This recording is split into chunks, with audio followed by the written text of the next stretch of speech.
Welcome, everyone. So nice to meet with you. This evening, we will focus on balancing our chakras, balancing the yin and yang, so that we can bring our spinning vortexes in the most optimal way, in the most harmonious way, so that as our centers reharmonize and rebalance, will create, let's say, for the next step, the passageway for the Kundalini awakening or Kundalini activation, for it to flow through the spine in a more harmonious way too. And as we bring the Kundalini flow up through the spine, that force, the Shakti force, also flows and spins through your chakras too. And while we're subliming and while we're guiding this force up through the spine and up through every center, as it reaches the third eye and towards the crown, here is where we usually take some period of time to do an attunement and alignment.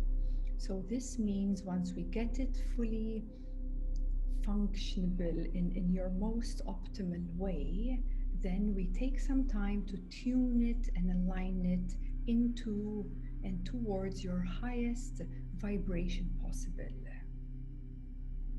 So that would be the attunement and alignment, and also a transmission of that Kundalini force is also taking place as well. So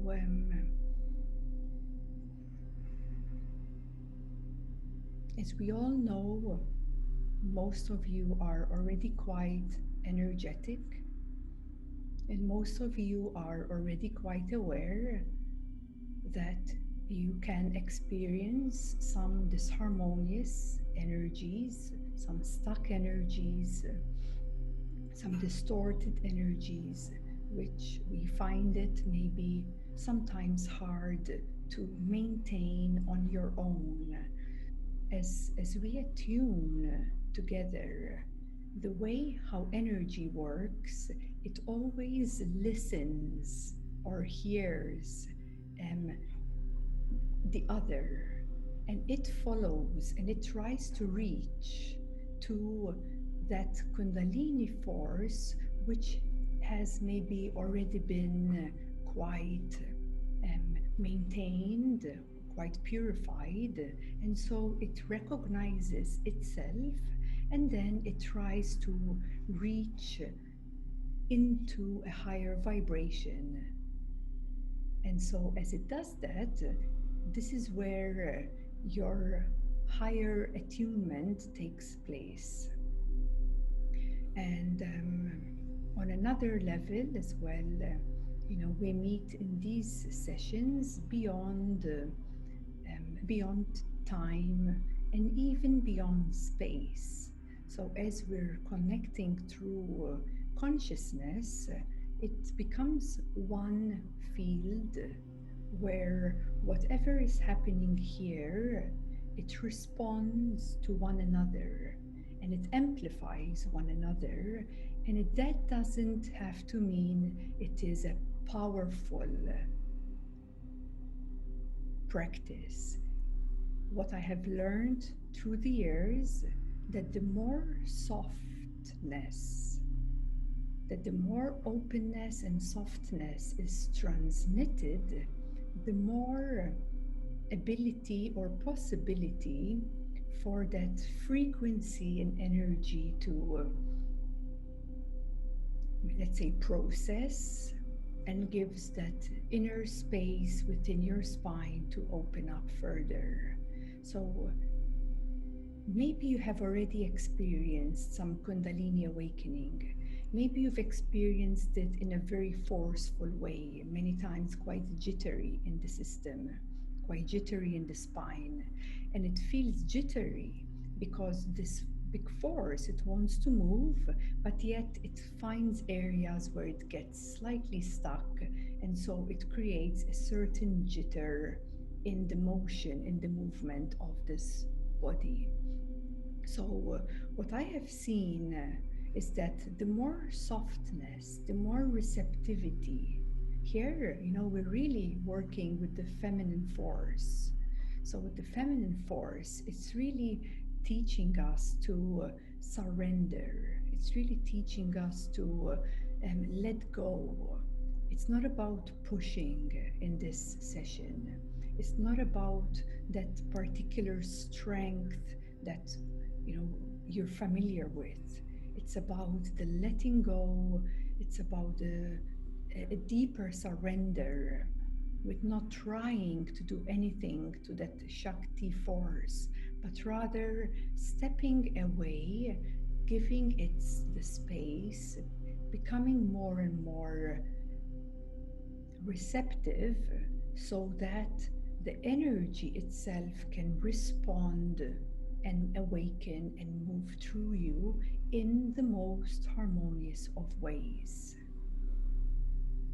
The more soft, the more open, the less you are in the way, the more beneficial, the more healthy it is to you. So, the way I see the best way to work with Kundalini is not to push anything. Actually, we have to learn how to let go of everything, how to step back, or how to step aside from this person or personality and the idea around the power of Shakti Kundalini force.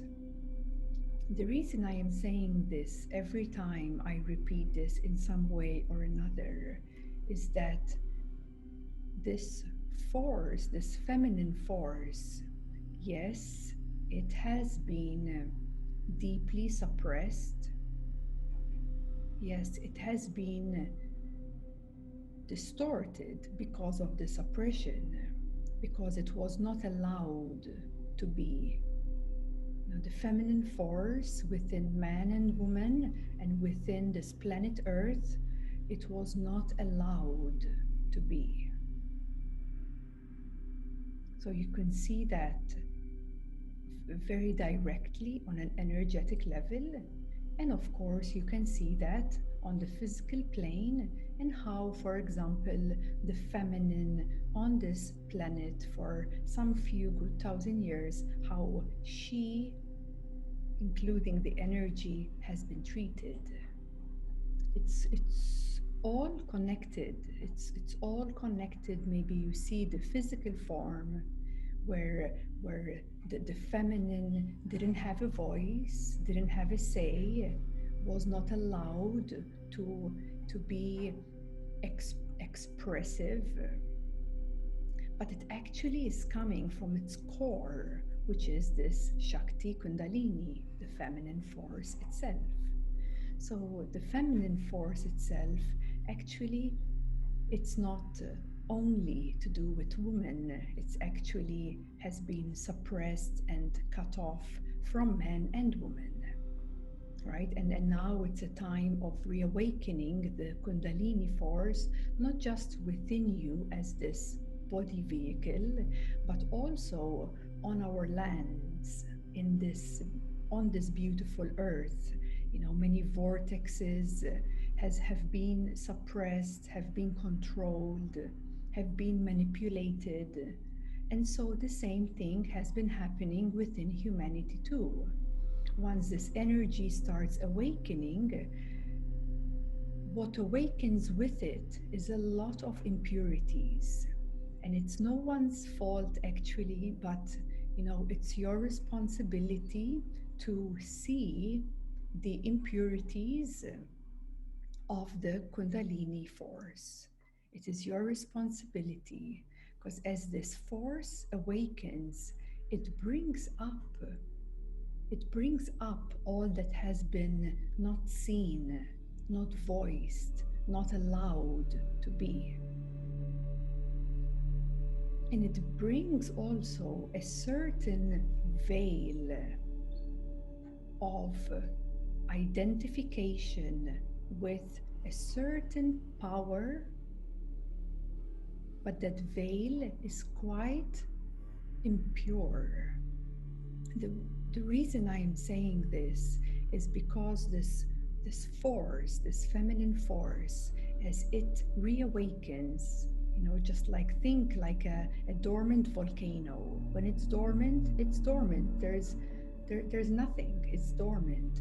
But as it awakens, as it reactivates, you can only imagine all the dirt and dust and everything in the environment that have settled down. And then as it reawakens, all of those impurities, well, they come up. And many times, because of identification with a certain power, we end up playing out, acting out these impurities. So this raw feminine force, now we are giving it the space for it to reawaken.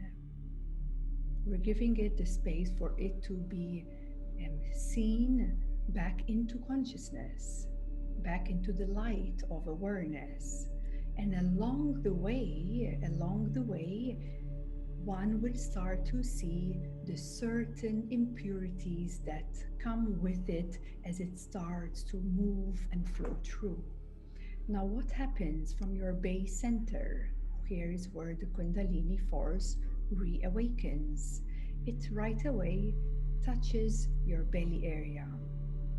Now, your belly area is the sacral center, okay, which is the certain functions of sexuality, sexual energy. Once again, this force has been deeply manipulated, has been deeply distorted, and humanity in general have only learned very limitedly to utilize about 5% of this force. And when this deeper, raw feminine force awakens, it also awakens more sexual energy. So as this starts to awaken from your lower chakras, from your lower energy centers, you might also become more aware of the lower centers, of the lower chakras, the impurities, the stagnation, the lack of light of seeing. So they do need a lot of healing, a lot of purification. So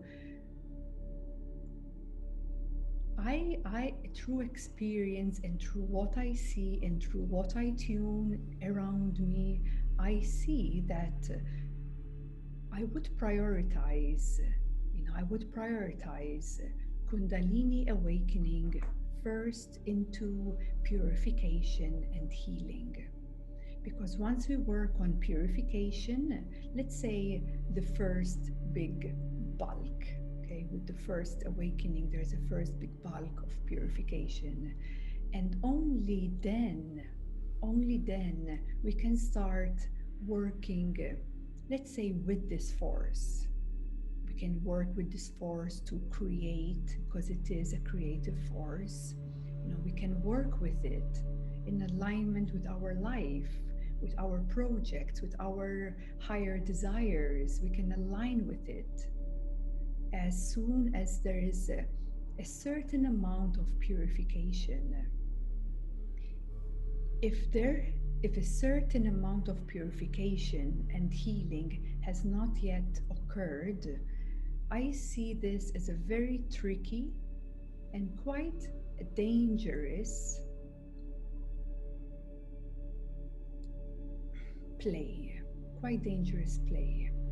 because of impurities that this force holds within it just because it has not been utilized very well, or maybe has not been utilized at all in humanity.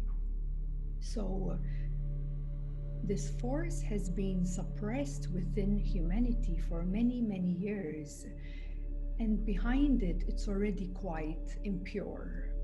Because human beings, when their Kundalini force is flowing healthy, it's flowing through their whole system, right?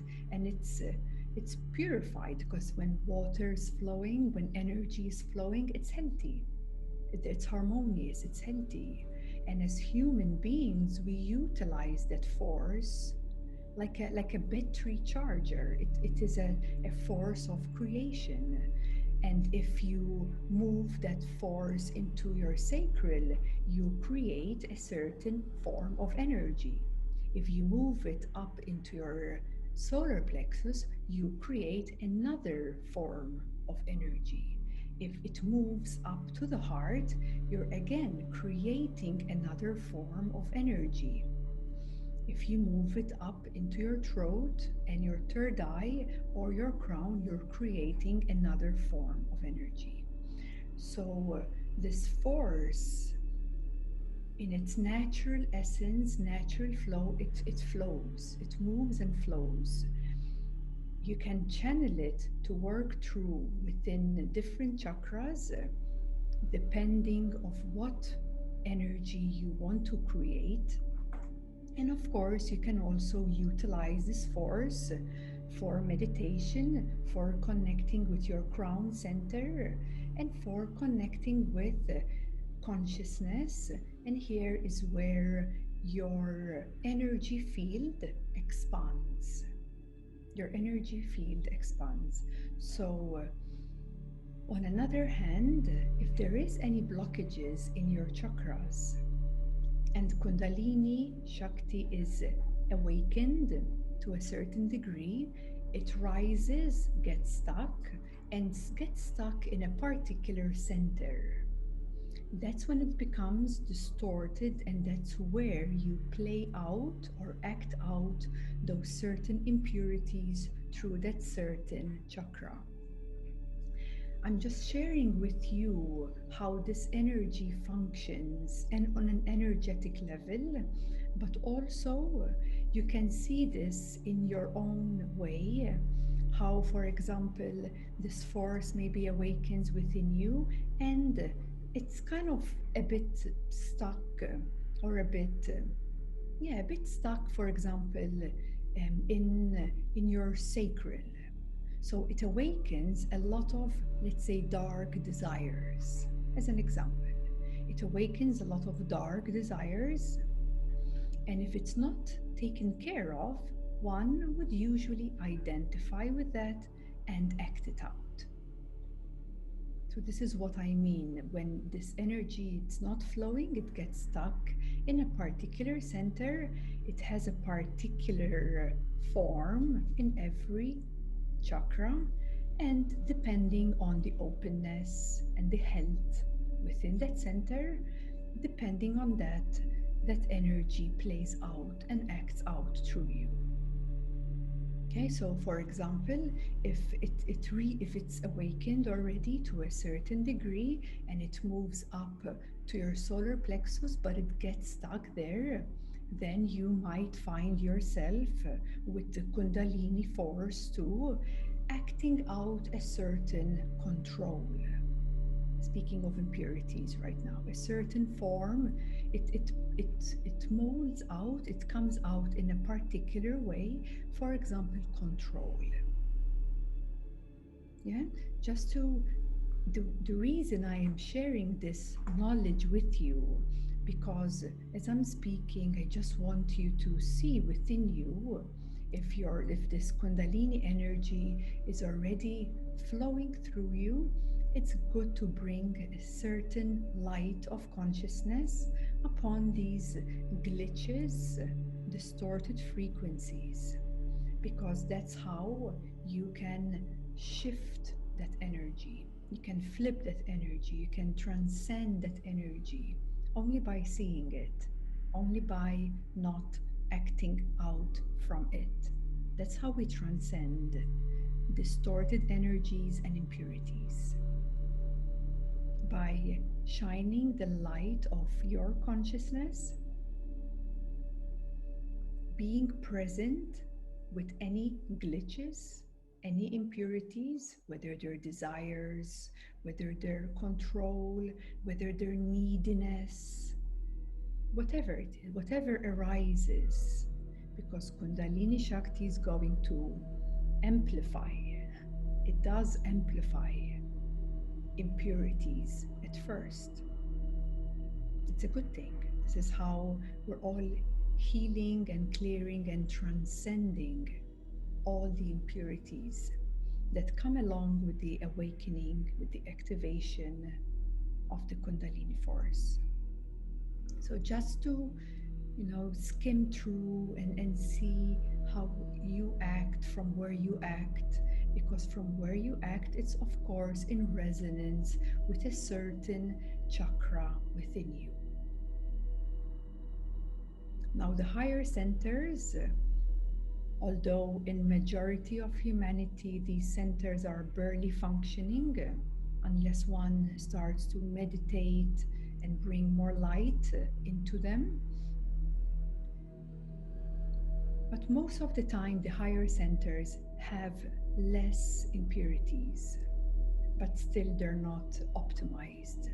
And Kundalini Shakti, once it starts flowing up, that force in itself starts to help the spinning vortexes to readjust and like awaken them. You start awakening your chakras, they start opening up because they respond to the Shakti flow, they respond to that. So but the higher centers do not have as many impurities, but they do need readjustments and balance and openness and a lot of light, because light helps them to reopen. This is why meditation really helps. And the lower centers, they are the most challenging ones, because the lower centers, meaning the solar plexus, the sacral, and your root, here is where humanity have been functioning for many, many years. Many years have been functioning from these lower centers. And now, in our collective field, we are healing this. We are stepping up into the heart, into a higher intelligence, which is the heart's intelligence. So, awakening the Shakti force can also awaken all the unseen energies in your lower chakras, and as it rises up higher, it helps to readjust and reopen by spinning these energy wheels a bit faster, because if they're closed, they're spinning very slow. So Shakti force can help to open up so that this force can flow in alignment to your crown. And when that happens, there is a sense of openness, a sense of unity, oneness, wholeness, and a sense of expansion in your energy field. So this helps you to connect with your highest state of consciousness possible in this now. And this is why I always tell you, do repeat these sessions, because it's like tuning your guitar strings. Every now and then, the guitar strings need reattunement. Your chakras need reattunement. And every time you reattune your chakras, rebalance, reharmonize, fuse into with the Kundalini flow, you're always taking it a notch higher. So it's not returning to anything of the past, but you're always upgrading your energy system in this now to your highest possible now. So That is the way I see it is like you optimize your energy body, you optimize your chakras, you optimize your Kundalini flow.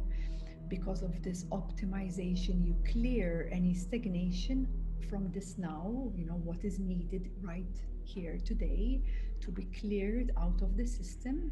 And then it's like you plug in to a higher vibration and a higher consciousness. So that is the energetic process, you could say.